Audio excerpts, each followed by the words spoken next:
La mission normalement d'une banque centrale est d'une part de maintenir des prix stables, mais aussi de générer de la croissance. Sauf que pour avoir l'un, on doit baisser les taux d'intérêt des banques centrales et injecter de l'argent dans l'économie en le prêtant aux entreprises et aux particuliers et aux États. Et pour avoir l'autre, on est obligé de rehausser les taux d'intérêt de la banque centrale pour éviter une flambée des prix. Donc en résumé, on est constamment en train d'osciller entre ces périodes où on baisse les taux d'intérêt des banques centrales et on injecte énormément de capitaux dans l'économie, mais on dévalue la monnaie, et d'autres périodes où on rehausse les taux de la banque centrale, et là on injecte beaucoup moins d'argent dans l'économie, mais par contre on entre en récession et on génère des crises économiques. On en est arrivé là puisque les banques centrales ayant le pouvoir, l'impression sur la monnaie, vont en fait dicter comment on va allouer les ressources, donc l'argent. Très cher futur entier, encore la bienvenue dans cette deuxième vidéo que je fais avec Quentin sur le sujet des crypto-monnaies.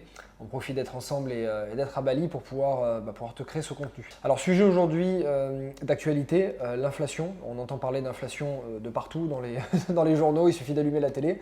C'est pour ça qu'on ne l'allume plus depuis un moment. Il y a des gens, je pense, qui ont découvert le mot inflation les 6 derniers mois ou la dernière année parce qu'on n'entendait jamais parler avant, surtout les plus jeunes qui ont le moins de notions économiques. Donc on va voir avec Quentin aujourd'hui comment les crypto-monnaies peuvent nous aider à contrer cette inflation. Alors dans cette vidéo, je vais te faire un résumé d'un livre qui s'appelle The Bitcoin Standard. Et en fait, ce livre va montrer comment Bitcoin pourrait devenir éventuellement la monnaie de réserve mondiale et résoudre le problème de l'inflation et ce système financier actuel qui est cassé. Donc on va voir 4 parties. La première partie, ça va être ce qu'on appelle le Gold Standard, donc le standard de l'or et comment le monde tournait sur l'or par le passé.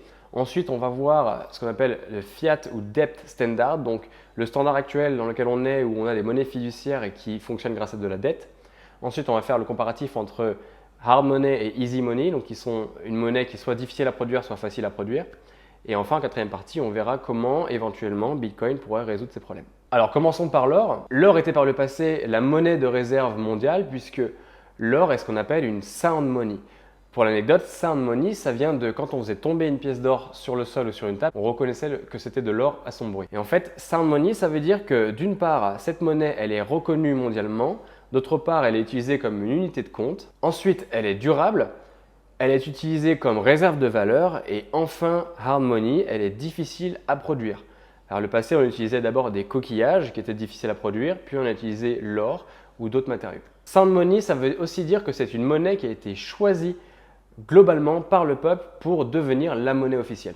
Avec une sound money, non seulement les populations gardent le contrôle de leur argent, mais aussi elles conservent leur pouvoir d'achat. De plus, quand on a une sound money, et donc si tout le monde utilise cette même monnaie, on va réduire les inégalités dans le monde et du coup apaiser les tensions et éviter les conflits au niveau international. Pour rendre l'or plus transportable et plus facile à échanger, on l'a remplacé par une monnaie papier. Cette monnaie papier qu'on a appelée fiat, qui vient du latin, qui veut dire l'autorisation. À la Première Guerre mondiale, la majorité des États ont envoyé leur or aux États-Unis pour le sécuriser, donc en temps de guerre. Ainsi, les États-Unis ont fait du dollar la monnaie de réserve mondiale.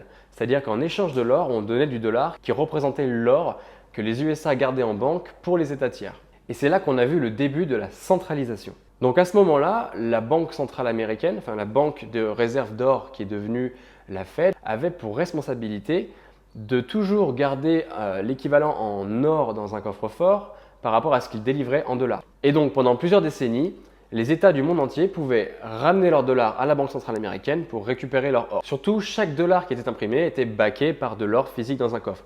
Donc on n'avait pas le droit d'étendre la masse monétaire. Ce qui veut dire que sous le Gold Standard, les États n'ont pas le contrôle de la monnaie, en tout cas de la masse monétaire, et ne peuvent pas faire ce qu'ils veulent avec. Donc, la monnaie ne se dévalue pas, ou du moins elle se dévalue au même rythme qu'on mine de l'or.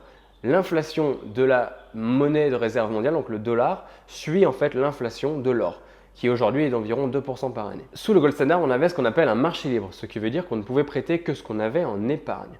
Ce qui veut dire aussi que quand on voulait emprunter de l'argent, on augmentait la demande, et donc c'est comme ça que les taux d'intérêt entre prêteurs et emprunteurs étaient déterminés, c'était en fonction de la demande des crédits. Et donc avec un Gold Standard, on va maintenir une économie saine puisque l'argent va garder sa valeur. Deuxième partie, le Fiat Standard.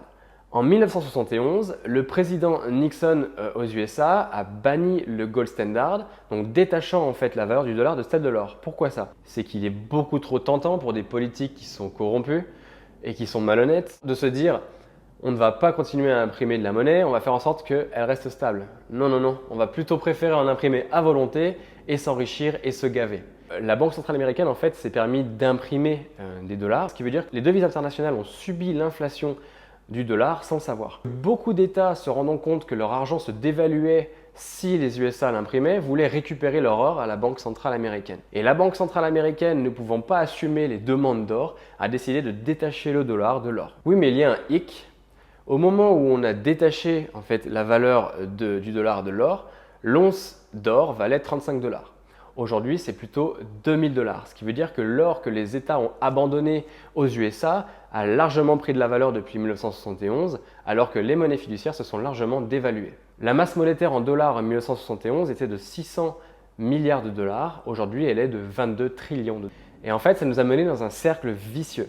Aujourd'hui, on est sur une économie basée sur de la dette qui ne peut pas avoir en fait, de stabilité puisque la mission normalement d'une banque centrale est d'une part de maintenir des prix stables, mais aussi de générer de la croissance. Sauf que pour avoir l'un, on doit baisser les taux d'intérêt des banques centrales et injecter de l'argent dans l'économie en le prêtant aux entreprises et aux particuliers et aux États. Et pour avoir l'autre, on est obligé de rehausser les taux d'intérêt de la banque centrale pour éviter une flambée des prix. Donc en résumé, on est constamment en train d'osciller entre ces périodes où on baisse les taux d'intérêt des banques centrales et on injecte énormément de capitaux dans l'économie, mais on dévalue la monnaie, et d'autres périodes où on rehausse les taux de la banque centrale. Et là, on injecte beaucoup moins d'argent dans l'économie, mais par contre, on entre en récession et on génère des crises économiques. On en est arrivé là puisque les banques centrales ayant le pouvoir, l'impression sur la monnaie, vont en fait dicter comment on va allouer les ressources, donc l'argent. Ce qu'on appelle de la centralisation, c'est aujourd'hui ce qu'on voit encore dans la volonté du Forum économique mondial et des dirigeants actuels pour le nouveau modèle vers lequel on tend. On souhaite arriver vers une centralisation où, même chose, on va de plus en plus vouloir dicter où on alloue les ressources. Ça veut dire que la monnaie va sûrement rester hors de contrôle. Donc troisième partie, on va faire la distinction entre une hard money et une easy money. Une hard money, donc une monnaie dure, c'est une monnaie qui est difficile à produire, et une easy money, une monnaie facile qui est facile à produire. Ce qui importe principalement avec la monnaie, ce n'est pas la quantité qu'on en a, mais c'est le pouvoir d'achat en fait qu'elle amène. Premièrement, avec la easy money, en fait, on a une devise qui va se dévaluer, donc on va avoir un pouvoir d'achat qui va baisser. Pourquoi? Puisque cette easy money, elle est imprimable à volonté. Plus on augmente la quantité de monnaie qui est en circulation, moins elle a de valeur. On va dévaluer la monnaie, pourquoi? Pour être compétitif. Chaque État va dévaluer sa monnaie pour pouvoir exporter plus, augmenter son PIB, augmenter le nombre de taxes qu'elle collecte et devenir plus compétitif au niveau international. Le problème, c'est que tous les États font ça, dévaluent leur monnaie et se plaignent que les autres États font la même chose. Quand on dévalue sa monnaie, on va avoir tendance aussi à collecter les monnaies des devises extérieures qui restent plus fortes. Donc, on dévalue sa monnaie et en plus, on donne plus de valeur aux monnaies extérieures. Quand on a une monnaie qui se dévalue, surtout, on va impacter les comportements de sa population. Quand on a une monnaie qui se dévalue, on va avoir tendance à vouloir plus la dépenser. Surtout, on va avoir tendance à vouloir contrer l'inflation si on investit. Donc, on va prendre plus de risques. Et on va avoir des habitudes qui vont être contre-productives.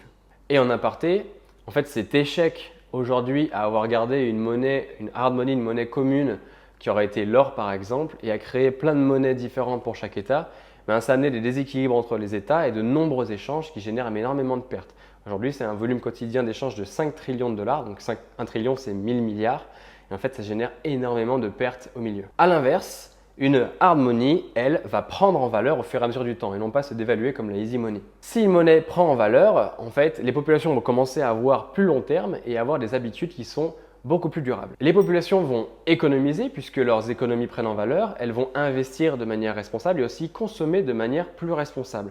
Quand on voit plus long terme, on va avoir beaucoup moins tendance à acheter, excusez le terme, mais des merdes en plastique, beaucoup plus flashy que les dernières merdes qu'on avait en plastique pour les remplacer. Également, on a une conscience globale en fait beaucoup plus durable, beaucoup plus long terme qui se développe et on a une population qui aura beaucoup moins tendance à voler, tromper ou mentir puisque ça aurait des conséquences négatives sur le long terme. Surtout, ce qu'une hard money apporte, du fait qu'elle ne puisse pas être imprimée à volonté, c'est qu'on va avoir une population qui va vouloir être beaucoup plus productive. On va avoir une économie qui va se forcer à produire des produits de qualité et à être de plus en plus productive. Et ça va aussi forcer des États à devenir rentables et à ne pas faire n'importe quoi avec ses réserves. Alors pour récupérer une hard money aujourd'hui, est-ce qu'on doit revenir à l'or? Eh bien peut-être, peut-être pas. Il faut savoir aujourd'hui que les banques centrales possèdent 35 000 tonnes d'or dans leurs réserves pour une production, plutôt une quantité d'or totale minée dans le monde qui est de 205 000 tonnes. Ce qui veut dire que les banques centrales aujourd'hui ont un pouvoir pour faire pression sur le prix de l'or. D'ailleurs, elles ne s'en cachent pas. Elles disent que le fait d'avoir des grosses réserves d'or leur permettent de réguler le prix de l'or si jamais il venait à prendre trop de valeur. Alors je pense qu'on peut faire mieux que l'or. Et en somme, Si une valeur venait à avoir une quantité qui était fixe, qui ne pouvait pas augmenter, sa valeur augmenterait drastiquement. Et cela générerait une très bonne réserve de valeur. Je vais vous donner un exemple. En 2003, quand les USA ont envahi l'Irak, ils ont bombardé, je ne sais pas si c'était volontairement, mais ils ont bombardé la banque centrale irakienne, rendant impossible l'impression de plus de dinars irakiens. Et bien du jour au lendemain, le dinar irakien a pris énormément de valeur, redonnant du pouvoir d'achat au peuple irakien et de la confiance à son peuple. Du coup, on en vient à cette quatrième partie de cette vidéo qui concerne le Bitcoin Standard. En fait, l'idée que l'économie tournerait sur une monnaie de réserve qui serait le Bitcoin. On parlait d'une quantité de monnaie fixe, et bien ça c'est la première grosse valeur ajoutée du Bitcoin. Il n'existera jamais plus de 21 millions de Bitcoin en circulation. Il y en a 19 millions aujourd'hui et il faudra 100 ans pour miner les 2 millions restants. Donc tu l'auras compris, la première grosse valeur ajoutée, c'est que si on ne peut pas avoir d'inflation sur le Bitcoin, si la quantité reste fixe, ça veut dire qu'au fur et à mesure du temps, Bitcoin va gagner de la valeur et il faudra de moins en moins de portions de Bitcoin pour acheter la même chose. Donc les prix, s'ils sont en Bitcoin, vont baisser et ton pouvoir d'achat va augmenter si tu conserves des Bitcoins. Et ce n'est pas le seul atout de Bitcoin. Bitcoin est décentralisé. C'est une devise qui est complètement hors du contrôle des États. C'est un protocole autonome, elle est complètement insaisissable, elle est complètement sécurisée, elle est transparente. Tout le monde voit exactement ce qu'il se passe sur le protocole Bitcoin, on sait exactement qui fait quoi. Et donc il est impossible de tricher, de modifier, de saisir ou de bloquer ce protocole. De plus, Bitcoin, pour être une sound money, une hard money comme l'or, doit être une unité de compte reconnue mondialement. C'est le cas aujourd'hui. On a des États qui commencent à en faire une monnaie légale et les populations l'ont déjà accepté comme réserve de valeur. Le Bitcoin, contrairement à l'or, est très facilement transportable, il est liquide, il est divisible.